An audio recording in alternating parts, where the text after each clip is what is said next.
Habang nagsasalita si Diseo, nagsimula niyang buksan ang balot na nasa kanyang mga kamay. Nandito ako para may ibigay sa iyo. Natigilan si Menchi, nanlaki ang kanyang mga mata habang napasinghap. Iyan ba ay, sa mga kamay ni Diseo ay isang luma at guti-guti na manual, ang Great Monk's Brahma Prajna Heart Sutra. Sa sandaling marinig ang pangalang iyon, laking gulat ni Menchi na nabitawan niya ang lahat ng scrolls na hawak niya. Namamangha siyang nag-isip sa sarili, ang pinakamataas na martial art ng Shaolin Temple kasama ang Muscle Tendon Change Classic at ang Marrow Cleansing Classic, ito ang maalamat na sining ni Bodhidharma. Ngumiti lang si Diseo, puno ng tagumpay. Mukhang may kumagat na sa kabilang dulo. Bamulong ang mga disipulo, Master, pakiusap, manatiling kalmado. Paano itong magiging totoo? Napakaraming pekeng kopya ng Prajna Heart Sutra ng mga dakilang monghe ang lumitaw sa nakalipas na mga taon, ngunit bawat isa ay peke. Ang tunay na maneskrito ay ligtas na nakatago sa loob ng angkan ng Namgang. Gayunpaman, hindi madaling napaniwala si Menchi. Umalangaw-ngaw ang kanyang boses, nagbibiro ka siguro, benefactor. Alinsunod sa aming mga tuntunin, sinumang manggahas na lumapastangan sa pangalan ng Shaolin ay parurusahan ng pamalo. Ngunit dahil ang hamak na mongheng ito ay nasa magandang mood ngayon, palalampasan ko muna ito. Nang walang pag-aalinlangan, inihagis ni Diseo ang manual ng direkta sa nagbulantang na abot. Sabi niya, hahayaan ko ang abot na tumingin. Ito ay transcription ng unang bahagi. Pakibasa para sa iyong sarili. Kung nais mo pa rin akong parusahan pagkatapos mong mabasa iyan, gawin mo ang gusto mo. Agad na kinuha ni Minthia ang aklat upang suriin, at hindi nakalimutang magbanta, kung sinusubukan mo kaming lokohin, huwag mo nang isiping makakaalis ka sa lugar na ito ng buo. Gayunpaman, ang mga disipulo sa likuran niya ay mukhang dismayado pa rin. Mukhang hindi pa natututo ang ating nakatatandang kapatid. Samantala, ang kamay ni Menchi na humahawak sa lihim na manual ay hindi mapigilan ang panginginig. Sinuri ng kanyang mga mata ang bawat karakter bago siya napasinghap.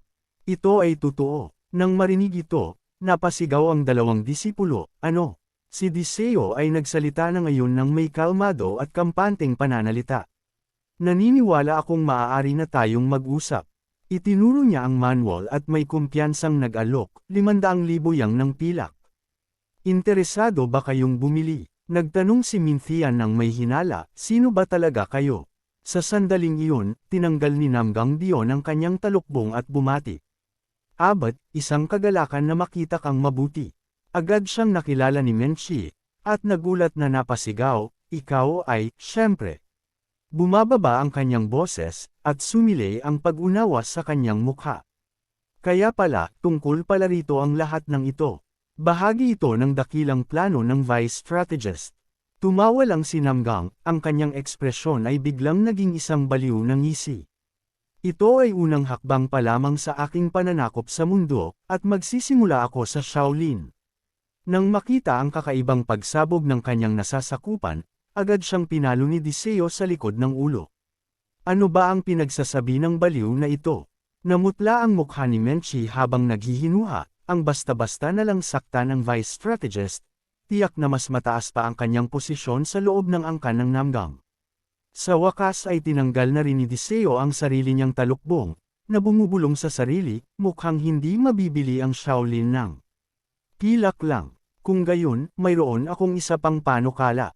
Hayaan niyo akong harapin ang bawat disipulo ng ikatlong henerasyon ng Shaolin Temple sa isang laban. Itataya ko ang manual na ito sa resulta. Kumpara sa 500,000 yang ng pilak, hindi ba't mas favorable ang mga tuntuning ito? Nagtapos siya nang may nagniningning ng ngiti. Naiwang tulala si Menchi. Kaya pala, ito ang batang Panginoon mula sa mga sabi-sabi. May katuturan na ngayon kung bakit napakaalam mo sa mga gawain ng Shaolin Temple. Lahat ay dahil hindi naitikom ng matandang iyon ang kanyang bibig. Si Batson na nanunood mula sa malayo ay nagulat nang marinig iyon. Hindi sila pinansin ni Diseo at nagpatuloy, kaya, oo o hindi, Master. Mukhang ang iyong interes sa dakilang Brahma Prajna Heart Sutra ay tuluyan ng naglaho. Nang walang ibang salita, tumalikod siya na tila aalis na. Siguro ay pupunta na lang ako sa kalapit na Mount Hua Sect. Nang makita ito, sumigaw si Abbot Mungchi. Naisip niya sa kanyang sarili, nahulog na tayo sa bitag ng batang ito para buhayin ang Shaolin. Naitaya ko na ang mga ari-arian ng templo at ang mga disipulo nito. Nabulag ako ng kasakiman. Bagsak ang balikat ni Mungchi habang pinagninilayan ang kanyang mga aksyon. Pagkatapos ay tumigas ang kanyang ekspresyon ng may determinasyon. Hinawakan niya ang mga prayer beads sa kanyang leeg at pinutol ang tali nito. Ang ginawa niyang iyon ay nag-iwan sa lahat na tulala. Mula sa malayo, sumigaw si Batsan, ngunit bago pa siya makagalaw, sumugod si Mang upang pigilan siya. Sandali, hindi pa tayo maaaring magpakita. Narinig ni Diseo ang kaguluhan sa likuran niya at nagsimulang mag-isip ang kanyang isipan. Ano ba ang ginagawa ng mga matandang hanggal na iyon? Lumingon siya sa lalaking nasa harap niya, sa pag-aakalang magiging madali ito. Ngunit sino ang mag-aakalang magiging ganito kalaking sakit ng ulo ang pagtalikod sa sariling posisyon bilang abad? Mula ngayon, wala nang makakaimbot sa dakilang Brahma Prajna Heart Sutra sa pamamagitan niya. Tumayo si Mungchi sa harap ng kanyang kalaban, naglalabas ng isang solemn at palaban na aura. Sumigaw ang grupo ni Mung sa kalituhan. Hindi ito desisyon para sa aming lahat. Bakit mo pasan ang painang ito ng mag-isa, nakatatandang kapatid? Sumingit si Mongon, na nakikiusap, tama iyon, nakatatandang kapatid. Pakiusap, mag-isip kang muli. Ngunit itinaas lamang ni Mungchi ang isang kamay upang pigilan silang dalawa. Idineklara niya ng may pinalidad, mula sa sandaling ito, ako ay isa lamang ordinaryong martial artist ng Merem. Hindi na ang abot ng Shaolin Temple. Kaya ngayon, ano na? Tumawa ng mapait si Mungchi. Hindi ba't ikaw ang gustong makipagnegosasyon sa akin? Tahimik na naobserbahan ni Diseo, ang buong kapaligiran ay nagbago. Pagkatapos ay direkta siyang nagtanong, ano ba ang ibig mong sabihin? Itinuro ni Mungchi ang kanyang mga disipulo, na sinasabing, ako ang makikipagnegosasyon sa Shaolin Temple para sa iyo. Pakikinggan ko ang iyong mga kahilingan. Natigilan si Diseo, ganoon ba? Nagmadali siyang i-proseso ang sitwasyon. Napagtanto na ang sitwasyon ay tuluyang nabaligtad ng isang marahas na desisyon ng matandang abad. Lumabas na siya ang naipit sa sulok. Si Mungchi ay nakatayo na ngayon na parang isang dambuhalang estatwa. Ang kanyang presensya ay tila dinudurog ang kayabangan ni Diseo. Ang kasabihan tungkol sa isang poloka sa loob ng balon ay hindi biro. Ngunit oras na para mabawi niya ang kanyang sarili at sumagot.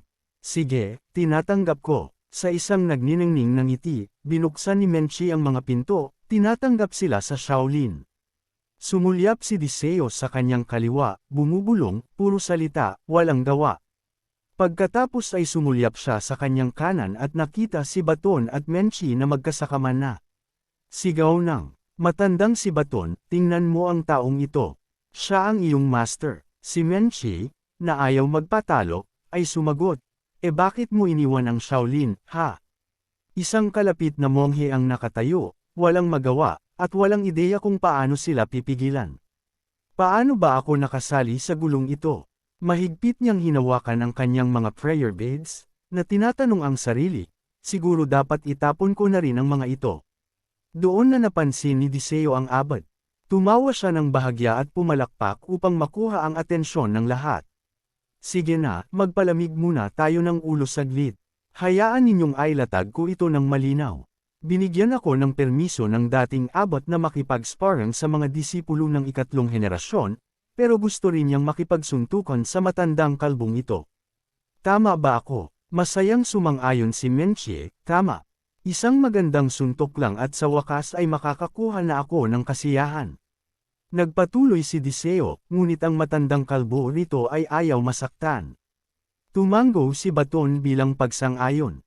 Tama, isang ngisi ang sumile sa mga labi ni Diseo habang itinataas ang isang daliri. Simple lang ito. Pagkatapos, ipapalit ko ang dakilang Monk Prajna Heart Sutra para sa isang laban-laban sa mga disipulo ng ikatlong henerasyon ng Shaolin Temple. Para sa inyong dalawa, maaari ninyong ayusin ang inyong sariling usapin. Ang inyong away ay wala nang kinalaman sa Shaolin Temple. Ang dalawa sa kanila ay nakatitig lamang ng tulala. Ha, ano iyon? Kumunat ang noo ni Minthian. At si Menchi, Matapos mabawi ang kanyang sarili, ay nagtanong ng walang pakialam, kaya pagkatapos mong labanan ang mga disipulo ng ikatlong henerasyon, ibibigay mo ang matandang iyan sa akin.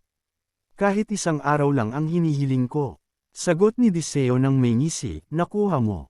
Deal. Napaiyak sa desperasyon ng matandang si Baton, sino ba ang nagsabing maaari kang magdesisyon para sa akin? Sa labas sa patio, ang mga disipulo ng Shaolin ay abala sa kanilang pagsasanay. Bigla, ang isa sa kanila ay napatigil, nakatitig sa malayo. Ha! Sinundan ng mga mata ni Mentom ang kanyang tingin. Ang trio ni Diseo, Minchi, at Baton ay diretsyong patungo sa kanila. Isang bulong-bulungan ang agad na sumiklab sa karamihan. Hoy, kasama pa rin nila ang abad. At hindi ba si Baton iyan sa tabi ng abad? At ang isa pang lalaking iyon. Maaari kaya siyang ang batang Panginoon mula sa angkan ng Namgang na pinag-uusapan ng lahat. Humarap si Diseo kay Mintam. Gusto ko nang simulan ang ating laban ngayon din. Papayagan niyo ba ito, Master? Ang Martial Pavilion Master, na siyang namamahala sa mga disipulo ng ikatlong henerasyon, ay hinaplos ang kanyang baba at sumagot ng may ngisi, ha, syempre.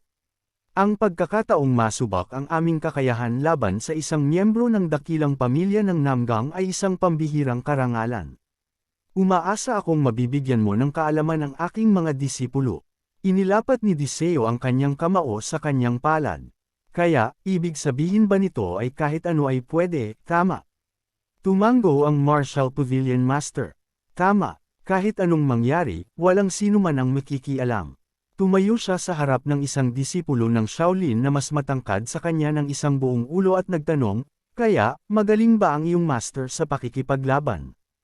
Isang ngisi ang sumilay sa kanyang mga labi habang iniisip sa kanyang sarili, tingnan natin kung sino ba talaga ang magtuturo ng leksyon dito. Kalmadong sinalubong ng disipulo ang kanyang tingin. Bago tayo magsimula, may tanong ako sa iyo. Nabalitaan ko na ikaw ang dahilan kung bakit sinira ng aming abot ang kanyang mga sagradong panata. Totoo ba iyon? Pinag-isipang mabuti ng batang lalaki ang kanyang sagot bago sumagot. Oo, masasabi nating ganoon nga. Isang ugat ang bumukol sa noo ng disipulo, marahas na. Kumikislot, halatang malapit na siyang sumabog sa galit. Sa isang dagandong, naglunsad siya ng isang kamao direkta sa mukha ng ating bida habang ang ibang mga disipulo ay nanunuya mula sa gilid. Tapos na, walang paraan para makaiwas siya mula sa ganoong kalapit. Ngunit kumilos siya ng napakabilis na tila isang malabong anino lamang sa mata, iniiwan ang kanyang kalaban na tulala at sumusuntok sa hangin. Ha! Nang walang pag-aalinlangan, ibinaba ng ating bida ang kanyang kamay ng malakas sa ulo ng lalaki. Ang mukha ng disipulo ay hamampas sa lupa, nawala ng malay sa isang iglap. Isang malakas na tawa ang kumawala sa mga labi ng nagwagi. Ha! Iyon ay isang nakakasyang napalo. Ang lahat ng nakasaksi sa one-hit takedown ay labis na nakapangilabot. Isa pang humahamon ang humakbang pasulong, sumisigaw, "Tara na!" Iwinasiwas niya ang isang kahoy na tungkod. Wala akong pakialam kung ikaw pa ang batang Panginoon ng angkan ng Namgang. Hindi mo lalapastanganan ang Shaolin Temple. Ang batang Panginoon ay hindi na nag-abala sa salitang sagot, nag-alok lamang ng isang mapang-asar na ngisi. Wow! Ginagamit mo na ang Iron Staff Technique ngayon, ha? Nagpakawala ang disipulo ng sunod-sunod na atake gamit ang kanyang tungkod, ngunit madaling naiwasan ng ating bida ang bawat isang atake. Ang footwork na iyon kanina ay hindi masama, pag-amin ng disipulo. Ngunit hindi mo ako maloloko ng ganoon kadali. Tumawa lang ang batang Panginoon at mabilis na sumugod patungo sa kanya. Oh, aking mahal na senior, kailan ko ba ginamit ang aking tunay na footwork? Ito ang pinakamataas na teknik ng Henan Sect. Ang 4C's Flying Heavenly Wind. Napaatras ang disipulo at mas pinatindi ang kanyang atake, ngunit hindi pa rin siya makatama. Nasaan siya? Tingnan natin kung makakaiwas ka rito. Ang tungkod ay malapit ng tumama, ngunit sa isang iglap, itinanam niya ang kanyang kanang kamay ng matatag sa lupa at sinipa ang kanyang kaliwang binti upang sanggay ng hampas. Return ng arrow.